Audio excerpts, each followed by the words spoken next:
Cathy and Elliott Lewis on stage.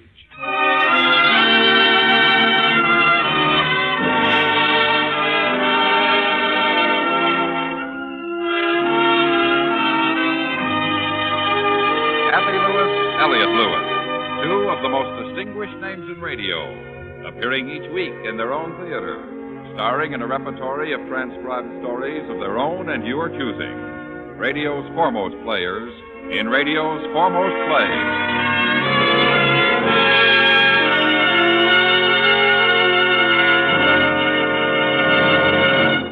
Ladies and gentlemen, Elliott Lewis.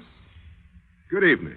May I present my wife, Cathy? Good evening. During this series on stage, we haven't done a classic. Until tonight. We've done a Henry James story, a novel by Leonard Merrick, East Lynne and Our American Cousin, but we haven't done what we've all learned to consider a classic. Until tonight. Until tonight. Because tonight you are going to hear Candide, or The Optimist, by Voltaire, and that's a real honest-to-goodness classic. And to tell you the story, we have a guest. His name is Larry Thor.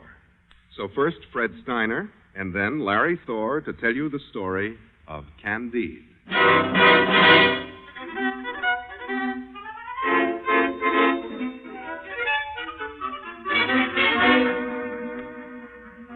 It happened a long time ago in Germany. In the castle of Baron Thundertentronk lived a youth endowed with a most gentle character. He was honest by instinct and very simple-minded, which accounted for his being named Candide. The Baron was very rich and powerful. The Baroness weighed 350 pounds and therefore was very respected. The Baron's daughter, Cunegonde, was young, well-formed, and very beautiful. It was only natural for Candide to fall in love with Mademoiselle Cunegonde. But because of his character, he was never bold enough to tell her so. The most intelligent person in the castle was Dr. Pangloss, the tutor. Candide listened to his teachings with reverence and respect. Everything is made for an end. Since this is the best of all possible worlds, everything is made for the best end. Is that clear, Mademoiselle Cunegonde? Yes, Dr. Pangloss. Very clear. Is it clear, Candide? Well, it's stupid of me, but not exactly, sir. Well, then observe. Noses were made to wear spectacles, and so we have spectacles. Legs obviously need clothing, and so we have breeches. And as pigs were made to be eaten, we have pork all year round. Consequently, those who say all is well talk nonsense. What they should say is all is for the best. Now, do you see? Yes, it's all clear now, sir. Thank you. Candide was happy, and in his innocent way considered himself extremely fortunate.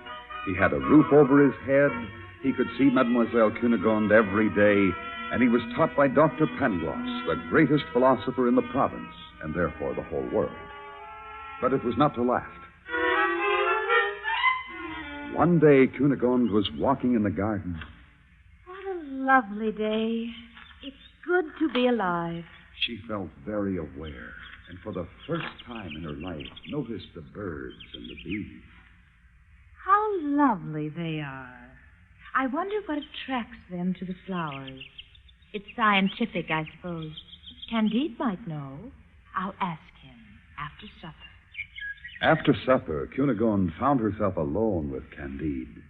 Candide? Yes, Mademoiselle Cunegonde. You wish to speak to me? Yes, Well, you see, You've dropped your handkerchief. You may pick it up if you like. Thank you. You may kiss my hand if you like. Cunegonde. How nice. You kiss my hand just like a bird at a flower. Do it again. Cunegonde. You may kiss me on the lips, too. Cunegonde. Father! My lord, the Baron. I was just asking Candide a question, Father. In all innocence, my lord, I was just... Please, my lord, I was only... Please, don't throw me out, I beg of you. Oh, Cunegonde, I am parted from you, expelled from paradise. What will become of me? Candide picked himself up and started walking. He wandered aimlessly until the next morning, shivering and penniless, he came to an inn. 2 soldiers dressed in blue noticed him and asked him to have something to eat. Gentlemen, I'm honored, but I have no money to pay. Ah, sir, persons of your merit never pay anything. Are you not a well-built young man over 5 feet tall? 5 feet 10. Perfect. We'd never let a man like you be short of money. Men were made to help each other. Yes, that is what Dr. Pangloss was always telling me. I see that everything is for the best. Of course. Tell me, do you love... Oh, yes. I love Mademoiselle Cunegonde. No. What I mean is, do you love the king of the Bulgarians? Not a bit. I've never seen him. Why, he's the most charming of kings. You must drink his health. Oh, gladly. That's enough. Bring out the leg irons, Corporal. What? What are you doing? You are now the defender, the hero of the Bulgarians. You are now in the army with your fortune and glory assured. Attention. March. Halt. Halt. Red. Halt. Halt. Halt. Red. Halt. The 2 soldiers took Candide to a regiment. He was taught to drill, to shoot, and given 30 strokes with a stick. The next day he did better and was given only 20 strokes. On the 3rd day, the king of the Bulgarians went to war with the king of the Abari. Candide couldn't quite understand how he happened to be in the middle of it, so he decided to go elsewhere. He left the war and headed for Holland, where he arrived starving and in rags. A kind merchant, observing the plight of a fellow creature, took him in, cleaned him up, and fed him, even offered to teach him how to make Persian jewelry, which is made in Holland. A month later, he met a beggar covered with sores and dirt. Just a penny, sir. That's all, just a penny. Here you are, my good man. Thank you, sir. Wait. It can't be Candide. Yes, that is my name. Don't you recognize me? Dr. Pangloss. You, my dear master, in this horrible state. What's happened to you? Tragedy, my boy. Exhausting, pitiful tragedy. In fact, your face is the first happy sight I've seen since the castle was destroyed. The castle destroyed? Utterly. The Bulgarians came. Not a stone left standing or even a chicken left alive. And Mademoiselle Cunegonde? Cunegonde, the pearl of young ladies. That masterpiece of nature. She's dead. Dead? Speared by one of the soldiers. They broke the Baron's head when he tried to defend her, sliced up the Baroness, and skewered the Baron's son. Cunegonde dead. Best of all worlds, where are you? They left me alone only because I have the pox. No one will have anything to do with me. Oh, I'm almost dead myself. Not when we've just found each other. You must be cured. How can I? I haven't a suit. I will take you to my benefactor, a good, kind merchant, and tell him everything. He cannot help but have compassion for you, as he did for me. Such people still exist? I can't believe it. Come, I will show you. And within the hour, Dr. Pangloss learned one such person did exist. The good, kind merchant paid for a cure out of his own pocket. Dr. Pangloss explained to Candide how these amazing events proved his philosophy. If I had not had the pox, the soldiers would have killed me. I would have never been begging on the streets where you found me, which resulted in my cure. Now, therefore, if one catches the pox, it can only be for the best. Some weeks later, the merchant found it necessary to go to Lisbon on business and took his 2 philosophers with him. Just as they stepped off the boat, the earth began to tremble under their feet. A tidal wave smashed all the ships, and the houses crashed in the streets. Look out! Look out! Pangloss, our benefactor. Completely buried under that house. But why? How can it be for the best? There was not another man like him. It can only be that he was just too good to live. He will never be tempted to do a wrong thing, so he will remain good forever. Not many of us are that fortunate. Come, we must search for food. There seems to be a light over there. Hello? Hello. You need help? Have you any food? We're serving soup and bread. Just room for 2 more. This way, gentlemen. We thank you very kindly. Smells delicious. Compliments of the city officials. A terrible disaster. Yes, our benefactor was killed almost immediately. Ah, my sympathy. This horror can only be the work of the devil. Something must be done. The survivors are in an ugly mood. If they understood philosophy, it'd be clear to them that all this is for the best. Oh? Dr. Pangloss is the greatest philosopher in the world, sir. I am his disciple. Oh? Then you must be strangers to our city. You don't believe our disaster to be evil. Begging your Excellency's pardon, but not in this case. It is impossible for things not to happen where they do. Therefore, all happenings must be accepted for the best. Uh-huh. But then you wouldn't agree that a public hanging is the only preventative for earthquakes. Public hanging? With all the frills and ceremony, of course. I don't quite see how it would serve any purpose except to take the people's minds off their own misery for a while. Precisely. Especially if those who are hanged happen to be strangers of no local importance. You're planning such a spectacle? Precisely. When will it take place? Almost immediately. Guards! In almost no time, Candide and Pangloss were shackled together and marched outside. A procession was formed with a few musicians at the head, and they marched off to the public square. A gibbet had already been erected, and the waiting crowd greeted the strangers warmly. It was all according to custom and very colorful. I can't believe this is happening. It must be a bad dream. Courage, my boy. Farewell, Pangloss.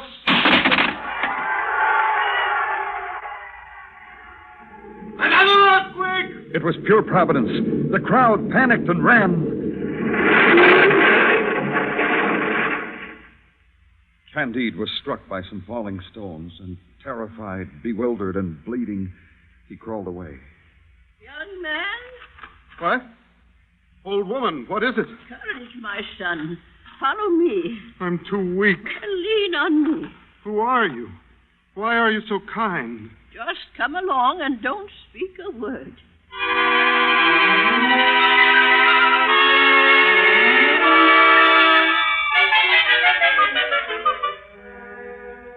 Your new suit of clothes fits quite well. I had to guess at the size. Please tell me, whose house am I in? Who has inspired you with so much kindness? Now that you're presentable, you shall see. Cunegonde. Candide. It's impossible. This time I am dreaming. No, it is I. But Pangloss assured me that you had been... Speared, yes. But a spearing is not always fatal. It's a miracle. Tell me. When the soldiers came to the castle, one of them found me and took me as his prisoner. I did his shirts and cooking. Then he lost all his money and got tired of me, and I was sold to a marriage broker who brought me here. How terrible for you. One day, the chief official of the city noticed me and asked for my hand. You're married? No. Since the marriage broker has gone to some expense to show me off, they're still bargaining. Thank heaven. Thank heaven. But how did you find me? The chief official invited me to the ceremony. I had an excellent seat. When I saw that you and Dr. Pangloss were the strangers, I couldn't believe it. When our teacher was... Yes. Terrible. Dear, sweet Candide. My heavens! It's the chief official. While I bargain for your hand, this is what goes on behind my back, is it? Don't move, you scoundrel. Flee, Candide, run! Stand behind me, Cunegonde. Oh, so you think you can fight, huh? Ah!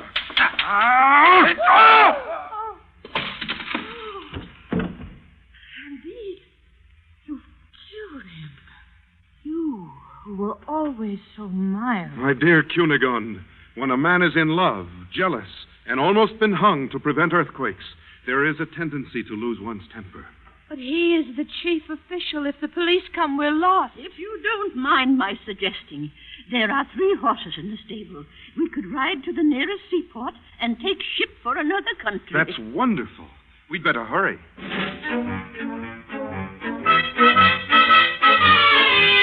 They rode 30 miles to the nearest seaport and found a ship that was leaving for the New World. Soldiers were needed for one of the garrisons in South America, so Candide went through the Bulgarian drill for the general and was made a captain on the spot. The 3 went on board, and the ship sailed. We are going to a new world, my Cunegonde. I look forward to it, for one might lament a little over the happenings in our own world. I was beginning to believe Pangloss lied to us when he said everything is for the best. It must be the new one that is the best of all possible worlds.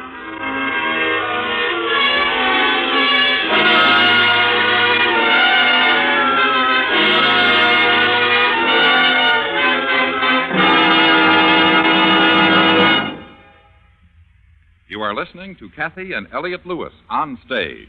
Tonight's play, Candide. Tonight, making radio history, CBS Radio presents a broadcast direct from the nation's capital.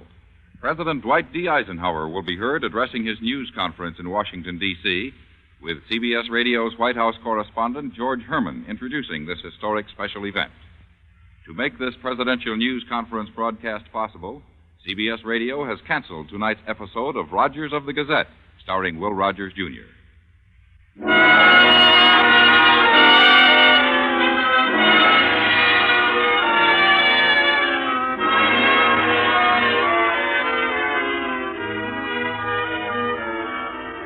The voyage to the New World was without incident or mishap. The sea air was very invigorating, and Candide, Cunegonde, and the old woman landed in South America much refreshed. Following the custom, they went to call on the royal governor, Don Fernando y Figueroa y Lampordas y Souza, a man with an appreciation for the finer things in life, including women. Charming. Oh, yes. Mademoiselle, what was it? Mademoiselle Cunegonde, Your Excellency. Cunegonde. Yes, indeed. Married. Mademoiselle Cunegonde has done me the honor of accepting my proposal, Your Excellency. It would be a double honor to have you present at the wedding. Yes. You're a captain, aren't you, young man? I have some troops outside. How would you like to inspect them? I'd be very happy to, Your Excellency. This afternoon? Now, you go out that door there. That door? Yes, sir. Thank you, sir. Mademoiselle. Your Excellency? For some reason, I find myself very interested in your welfare. You are, sir? A woman of your charm and perfection most certainly should be married, but not to a captain, my dear. What you need is a man of position who can do things for you. Yes, Your Excellency, but you see... It isn't polite to interrupt governors. Excuse me. Yes. Fortunately for you, I am unmarried at the present time, and for your benefit, I'm willing to marry you myself. That's very kind of you. Could I be allowed a few moments to discuss your considerations for me with the old woman who came with us? Of course, I wouldn't think of rushing you. Take all the time you like. 15 minutes. Cunegonde went quickly to the old woman and started to tell her of the governor's kindness. The old woman could hardly wait for her to finish. Excellent, mademoiselle. It solves a very awkward situation of which I have just learned. We have been followed here to the New World. Followed? Yes, by the authorities. Their ship just arrived.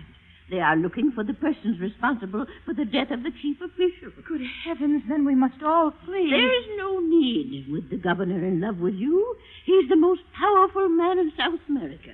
They wouldn't dare touch you. But Candide, the governor won't save him. I must run and warn him quickly. Your 15 minutes are almost up.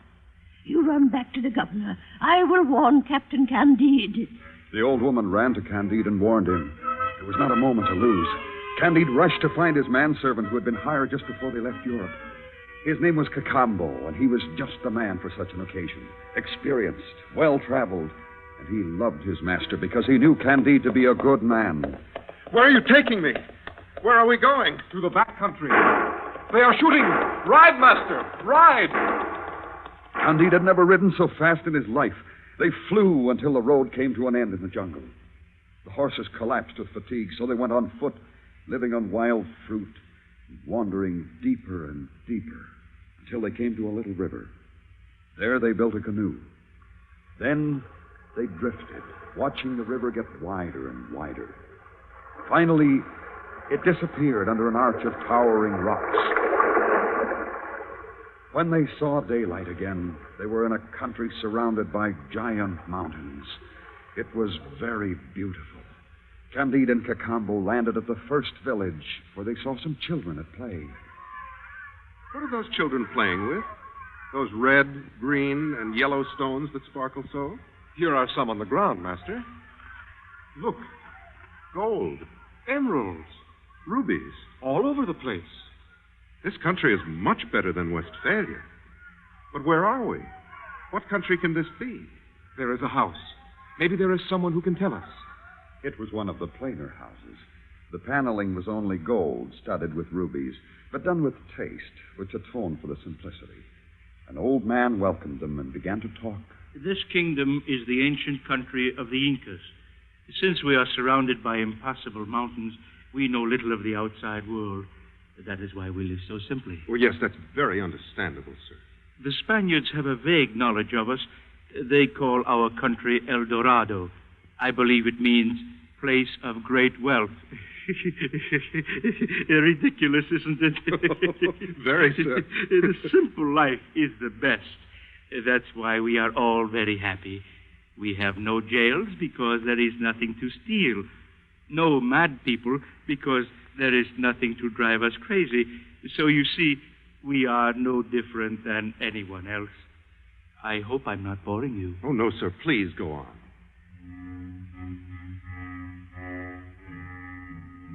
When they had finished their conversation, the old man made arrangements for the two travelers to be received at court. A carriage arrived, drawn by 6 red sheep. They all got in and rode off to the capital.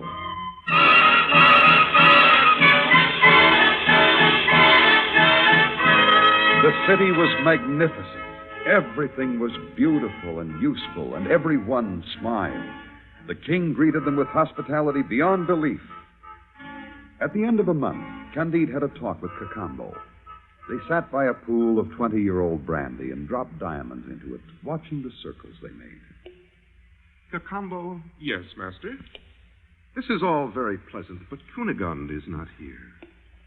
Isn't there someone you love? There's a girl in Europe. If we return to our own world with only 6 sheep laden with these pebbles, we'd be richer than all the kings put together. We'd have nothing to fear. Yes, I never thought of that. And we could easily regain Mademoiselle Cunegonde. Then let's do it. Let us go ask the old man to ask the king if we may go.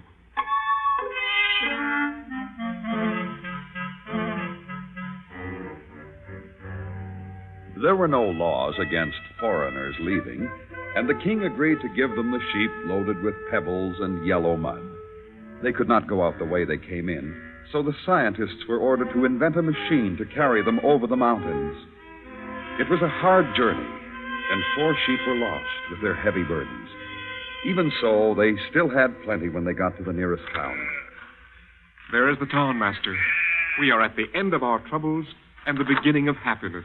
This is what you must do, since I am still wanted for killing the chief official in self-defense. Yes, Master. You are more clever than I, so you go to the governor. We each have 5 or 6 millions in diamonds. Offer him $1 million for Cunegonde. If he is obstinate, 2. I will take ship for Venice. There's nothing to fear there. I will wait for you to bring Cunegonde. That is an excellent plan. We will part here. I trust you, Cacambo. Do not fear, Master. I will join you in Venice. Candide sold a few El Dorado pebbles and bought a ship to take him to Venice. On the way, they were attacked by pirates, and all of his treasure, except a handful of diamonds, was lost. At last, he arrived in Venice and spent every day waiting at the docks. 3 months went by, and one night, while Candide was having his dinner, a man with a face of soot came up from behind and leaned down. Get ready to come with us. Do not fail. What? Cacambo, where is Cunegonde? Take me to her. Shh. Cunegonde is not here. She is in Constantinople. Constantinople? Does she still love me? How is she? She is the slave of a prince, Master. She works in his kitchen, and she has lost her beauty. Beautiful or ugly, I shall always love her. But how did this happen? You had 6 millions. Ah, but did I not give 2 to the governor? And a pirate ship stripped me of the rest. This pirate sold Cunegonde and the old woman to the prince. And me, I am the slave of a dethroned sultan. What a chain of calamity. But I have a few diamonds left. I will buy you both.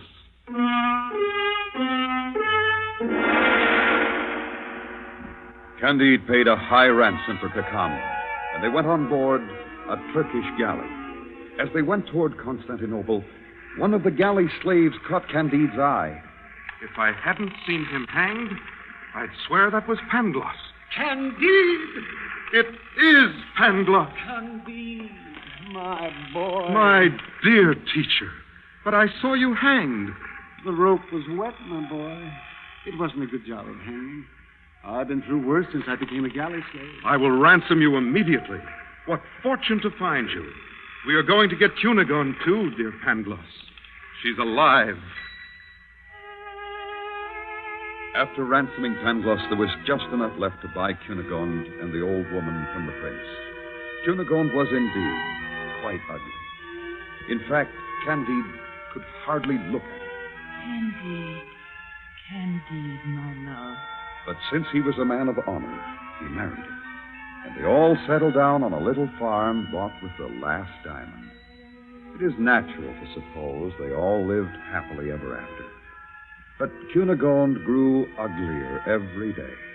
The old woman was ailing and bad-tempered. Cacambo complained of being worked too hard. And Pangloss claimed he should be teaching in a university. My boy, all events are linked up for the best. Please, Pangloss, we've got to work our fields. Yes, but don't you realize if you had not been kicked out of the castle, almost hung to prevent earthquakes, and had not traveled to the New World and found El Dorado, we would not be eating candied fiction and pistachios here. Yes. Well, haven't you learned? I have learned we must work to make this the best of all possible worlds. Let us grow something good in our fields.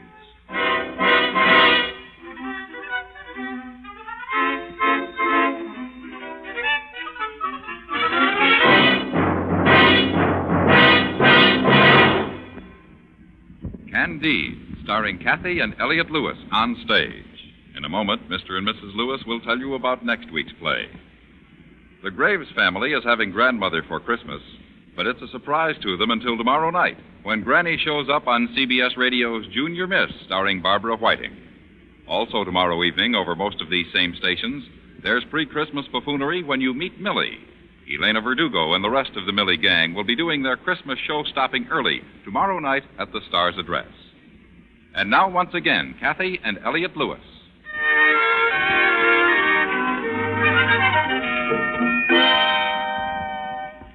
That was Richard Chandley's free translation of Voltaire's Candide, or The Optimist, Larry Thor told you the story. which included sage advice from Pangloss, who was Howard McNear. Candide got into the army when he had a drink with a soldier who was Jack Kruschen. His troubles multiplied when he met an official who was Ben Wright. And he found his love again through the old woman who was Martha Wentworth. Trouble reappeared when he met the governor of El Dorado, who was Edgar Barrier. But his good right hand, Cacambo, stayed with him until the end and was Byron Kane. We're very grateful to them all. Next week at this time, there's a special holiday show here on CBS Radio. We'll be back 2 weeks from tonight. And 2 weeks from tonight, it being that time of the year, we're going to have Ray Noble as our guest again, and we're going to do our Happy Holidays album for you. Until Happy Holidays, thank you for listening. Good night. Good night.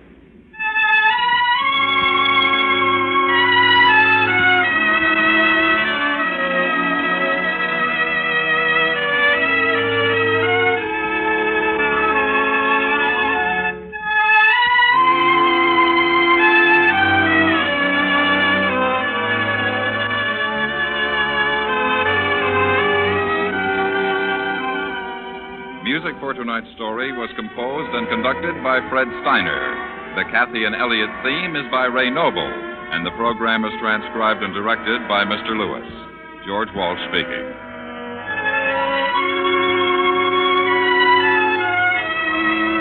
Weekday evenings, Beulah cooks up comedy on the CBS Radio Network.